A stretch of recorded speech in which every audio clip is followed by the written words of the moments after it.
Hello, my dear students. This is Varsha Sharma, your SST teacher, and now we are together with Chapter 7 of Class 8 History, which is Education and British Rule.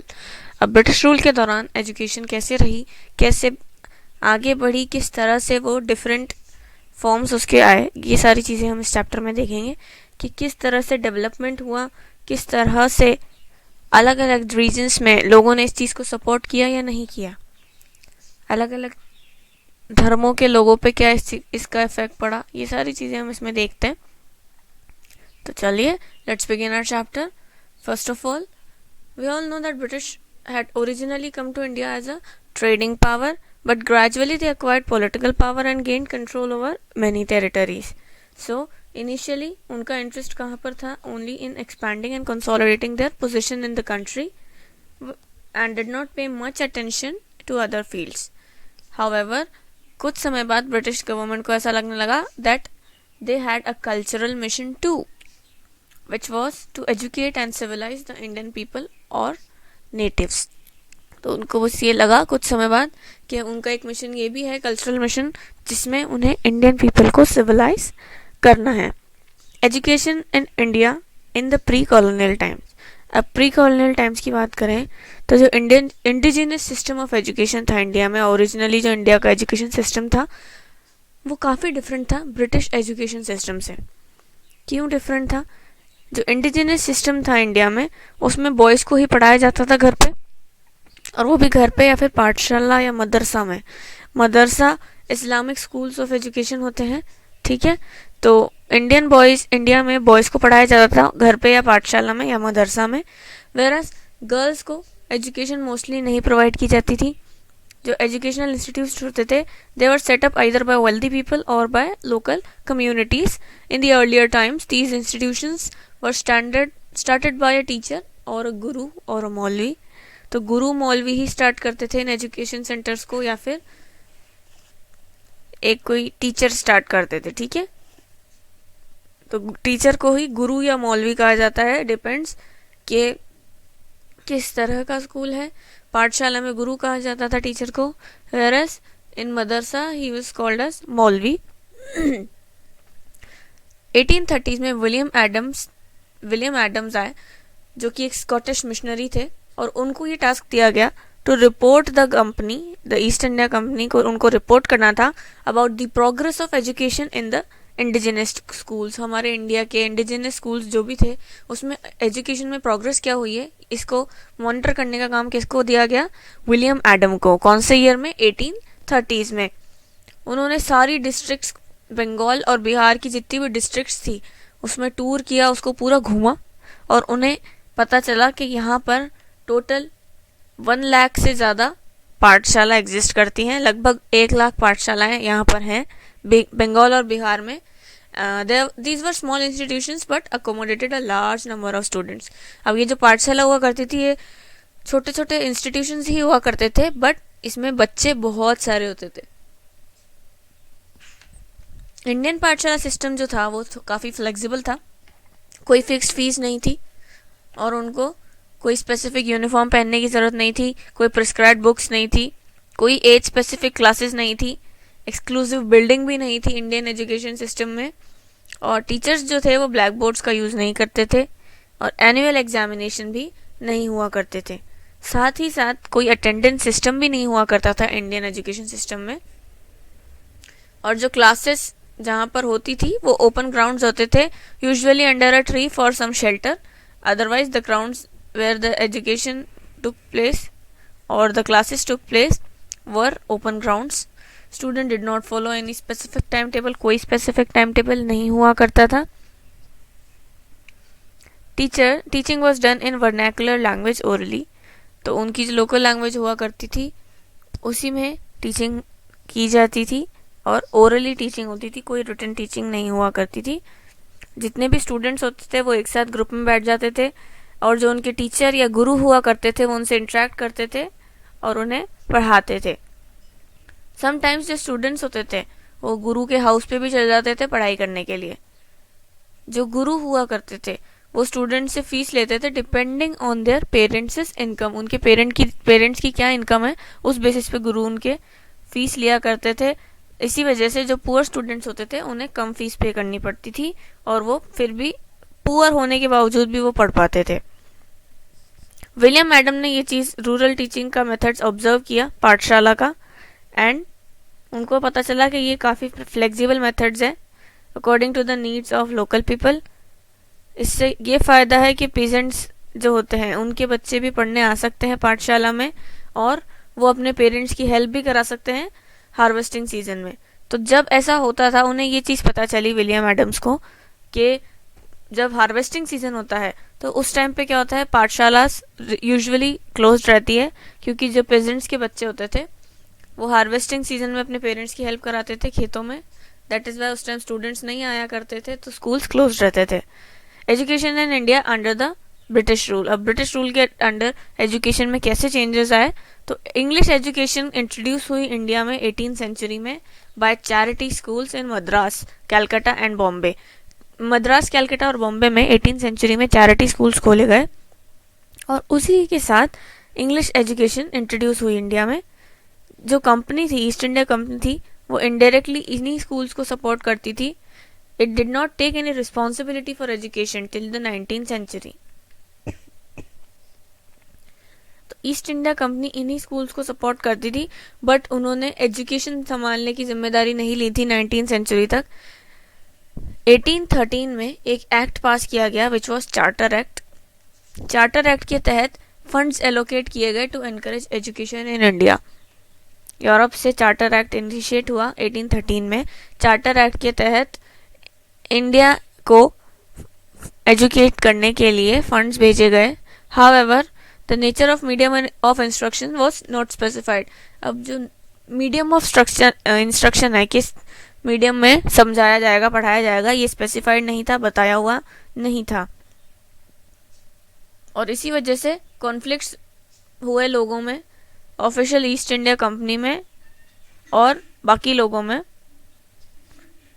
East India Company के जो officials थे वो भी दो parts में divide हो गए क्योंकि लोगों की सोच थोड़ी डिफरेंट थी। तो ईस्ट इंडिया कंपनी के ऑफिशियल्स भी दो पार्ट में डिवाइड हो गए और उनमें कॉन्फ्लिक्ट हुए कि नेचर ऑफ मीडियम कैसा होना चाहिए, मीडियम ऑफ इंस्ट्रक्शन का नेचर कैसा होना चाहिए, मतलब कौन सी लैंग्वेज में स्टूडेंट्स को पढ़ाना चाहिए। एक ग्रुप कहता था कि एक ग्रुप का ये मानना था कि जो एजुकेशन है वो नेटिव लैंग्वेजेस में ही पढ़ाई जानी चाहिए, लाइक संस्कृत, पर्शियन और Arabic, by following native customs and traditions. जो ग्रुप ऐसा मानता था उन्हें कहा गया ओरिएंटलिस्ट। क्या कहा गया? ओरिएंटलिस्ट। वेयर एज कुछ लोगों का ये मानना था कि नहीं, एजुकेशन का जो मीडियम है वो इंग्लिश ही होना चाहिए और इंग्लिश में ही सारी चीज़ें फॉलो की जानी चाहिए। ऐसे लोगों को बोला गया एंग्लिसिस्ट्स। इंग्लिश से थोड़ा सा राइम कर रहा है, ठीक है, यहाँ मेंशन है। ऐसे लोगों को बोला गया एंग्लिसिस्ट। और जो लोग ये बिलीव करते थे कि वर्नाकुलर लैंग्वेज में ही मीडियम ऑफ एजुकेशन होना चाहिए उन्हें कहा गया ओरिएंटलिस्ट्स। तो जो ओरिएंटलिस्ट थे 1783 में विलियम जोन्स आए इंडिया में और he was a linguist and he started studying ancient Sanskrit text on law, religion, philosophy, politics and medicine. तो इन्होंने इंडियन लैंग्वेजेस में, संस्कृत लैंग्वेज में कई सारे जो हमारे ग्रंथ थे वो पढ़ना स्टार्ट किया और उन्होंने डिस्कवर किया that many others from Britain were studying ancient Indian culture and literature. उन्होंने डिस्कवर किया कि इवन ब्रिटेन गवर्नमेंट से रिलेटेड जो लोग थे वैसे कई सारे लोग एंशिएंट इंडियन कल्चर और लिटरेचर को पढ़ रहे हैं और उसके बारे में जान रहे हैं। और इस चीज के बारे में जानने के लिए वो स्पेसिफिकली ये लैंग्वेजेस सीख रहे हैं ताकि इंडियन कल्चर के बारे में और चीजें वो पढ़ सके, क्योंकि इंडियन कल्चर के बारे में जो भी लिखा हुआ था, जो ग्रंथ थे हमारे, वो मेजरली संस्कृत में, नेटिव लैंग्वेजेस में हुआ करते थे। So they tried to learn more and more native languages of India so that they could understand the documents or the written manuscripts which were about Indian ancient culture. So these included British officials such as Nathaniel Hallhead and Henry Thomas Colebrook. ये कुछ famous officials थे, British officials, जो भी वो लोग भी यही काम कर रहे थे। They were studying about Indian culture, they were busy unearthing the ancient knowledge of India. ये जो सारे लोग थे ये एंशिएंट इंडिया की जितनी भी नॉलेज थी वो इंडियन लिटरेचर्स को पढ़ के, इंडियन लैंग्वेजेस को सीख के सारी बुक्स को पढ़ रहे थे। और इसी वजह से ये सक्सेसफुली कई सारे संस्कृत के डॉक्यूमेंट्स को पर्शियन में, संस्कृत और पर्शियन के जो लिटरेरी पीसेस थे उनको इंग्लिश में ट्रांसलेट करने में सक्सेसफुल रहे। क्योंकि इन्होंने नेटिव लैंग्वेजेस सीख ली थी तो पर्शियन और संस्कृत के कई सारे डॉक्यूमेंट्स को ये इंग्लिश में ट्रांसलेट कर पाए। इनका ये मानना था कि इससे ब्रिटिशर्स को बहुत हेल्प मिलेगी to learn more about Indians and their rich cultural heritage. इनका ये मानना था कि इंडिया का कल्चरल हेरिटेज बहुत रिच है, तो अगर हम उनकी नेटिव लैंग्वेजेस सीखते हैं तो हमें उनके बारे में और अच्छी नॉलेज मिलेगी। वो लोग ये भी चाहते थे कि इंडियंस जो हैं वो अपने लॉस्ट ग्लोरीज को रीडिस्कवर करें, उनके कल्चर जो पीछे छूट गए हैं उन्हें वापस जाने, उनको रीडिस्कवर करें। तो कोलब्रुक और हॉलहेड जोन्स ये तीनों लोग मिले and they went on to find the Asiatic Society of Bengal in 1784। 1784 में इन्होंने एक सोसाइटी की स्थापना करी which was known as Asiatic Society of Bengal. Here it is, 1784 में एशियाटिक सोसाइटी ऑफ बंगाल की स्थापना हुई। He was also the pioneer in starting a journal called Asiatic Researches. तो उन्होंने एक जर्नल भी स्टार्ट किया जिसका नाम था एशियाटिक रिसर्चेस। जो ओरिएंटलिस्ट थे दे वर दस the English officials of East India company who were in favour of oriental learning rather than western education. जो ओरिएंटलिस्ट थे वो इंग्लिश ऑफिशियल्स ही थे, ईस्ट इंडिया कंपनी के मेंबर्स ही थे, बट उनकी ये सोच थी कि वेस्टर्न एजुकेशन की जगह ओरिएंटल जो लर्निंग है उसको ज्यादा फेवर करना चाहिए, वो ज्यादा बेटर है as compare to western education. Warren Hastings जो कि गवर्नर जनरल थे इंडिया में, he also supported the oriental learning। Warren Hastings ने भी ओरिएंटल लर्निंग को सपोर्ट किया। 1781 में he set up a madrasa at Calcutta to promote the study of Arabic, Persian and Islamic law। 1781 में उन्होंने एक मदरसा एस्टैब्लिश किया कलकत्ता में अरबिक, पर्शियन और इस्लामिक लॉ को पढ़ने के लिए। 1709 में हिंदू कॉलेज एस्टैब्लिश किया गया बनारस में by Jonathan Duncan. Hindu college किसने एस्टैब्लिश किया? जॉनथन डंकन ने। और मदरसा किसने एस्टैब्लिश किया था 1781 में? वॉरेन हास्टिंग्स ने। 1791 में हिंदू कॉलेज एस्टैब्लिश हुआ बाय जॉनथन डंकन। उन्होंने ये कॉलेज इसलिए एस्टैब्लिश किया ताकि एंशिएंट संस्कृत टेक्स्ट को और ज्यादा एनकरेज किया जा सके, इनकी पढ़ाई को एनकरेज किया जा सके। Fort William college was established in 1800। 1800 में भी एक कॉलेज एस्टैब्लिश हुआ जिसका नाम था Fort William college to teach company officials about Indian law. Fort William college company officials के लिए बनाया गया। जो कंपनी के ऑफिशियल्स थे, लोग थे, कंपनी के मेंबर्स थे ईस्ट इंडिया कंपनी के, उनके ये कॉलेज बनाया ताकि उन्हें इंडियन लॉ, कस्टम्स और हिस्ट्री के बारे में पढ़ाया जा सके। It was felt that knowledge in these fields would help officials to connect with their subjects. Next come the Anglicists. Early 19th century में कई सारे इंग्लिश ऑफिशियल्स आए ईस्ट इंडिया कंपनी के and they began to criticise the orientalist view point. उन्होंने orientalist view point को criticise करना start कर दिया। उन्होंने बोला कि ब्रिटिश गवर्नमेंट है उन्हें नेटिव्स को वेस्टर्न साइंटिफिक वर्क्स के बारे में बताना चाहिए और टेक्निकल एडवांसमेंट्स के बारे में बताना चाहिए जो कि वेस्ट में टेक प्लेस कर रहे हैं, rather than poetry and sacred literature. उनका ये मानना था कि पोएट्री और सेक्रेड लिटरेचर का कोई फायदा नहीं है एजुकेशन में, उन्हें नए इन्वेंशंस के बारे में बताया जाना चाहिए। So Thomas Babington Macaulay considered Oriental learning to be much inferior to Western learning। Thomas Babington Macaulay जो थे उनका ये मानना था कि जो ओरिएंटल लर्निंग है वो इंफीरियर है, कमजोर है as compare to western learning. तो so he asked the British government to stop wasting money in promoting oriental learning. उन्होंने ब्रिटिश गवर्नमेंट से ये रिक्वेस्ट करी कि उन्हें ओरिएंटल लर्निंग में मनी वेस्ट नहीं करनी चाहिए। सो sum of 1 lakh rupees allocated by the Charter Act for the purpose of education led to heated debate between the Orientalists and the Anglicists।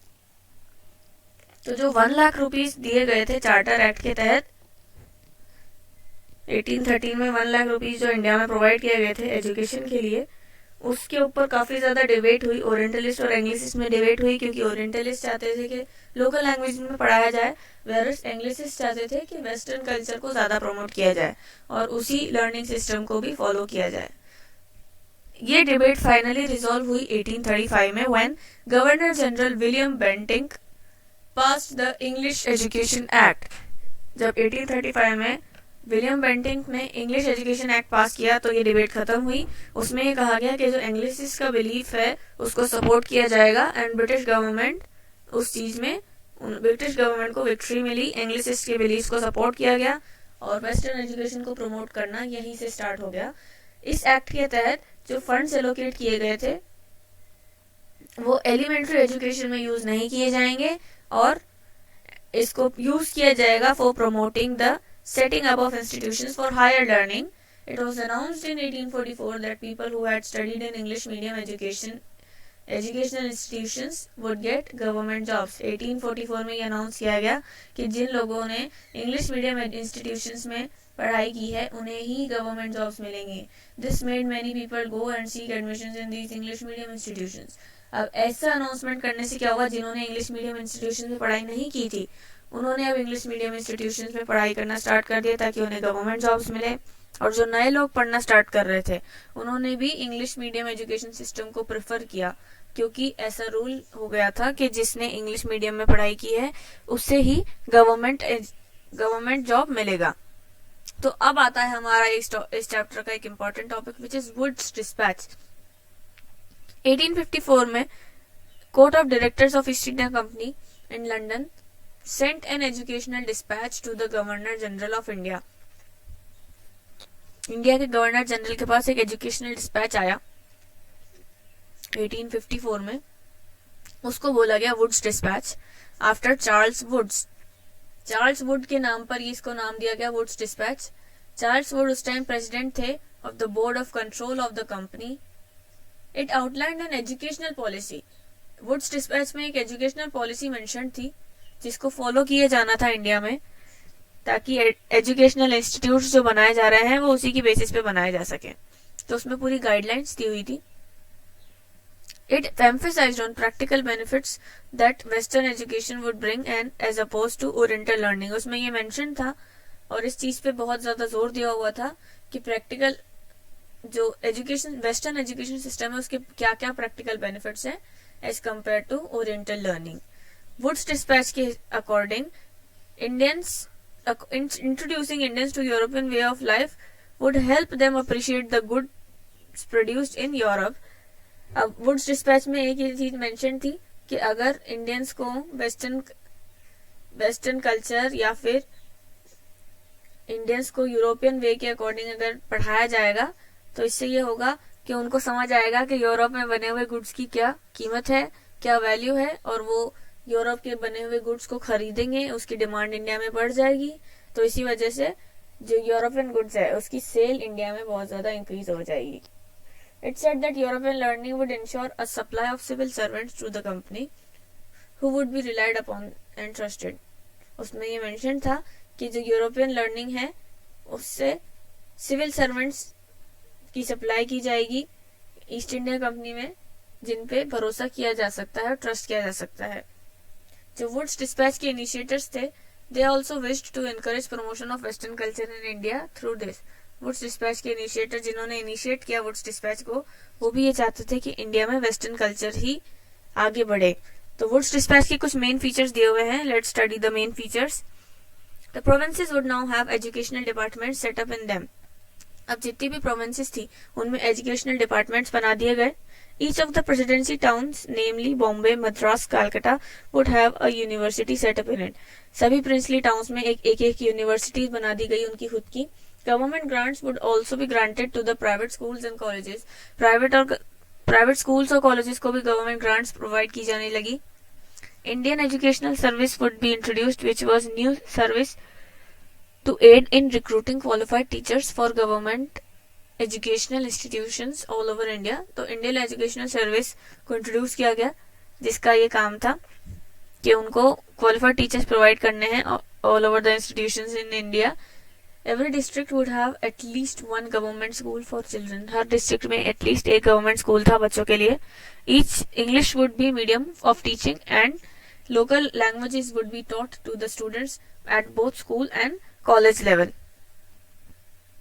So this was about the Wood's dispatch में ये सभी चीज़ें थी। Remaining chapter हम पढ़ेंगे next lecture में। Till then, thank you very much students, keep studying.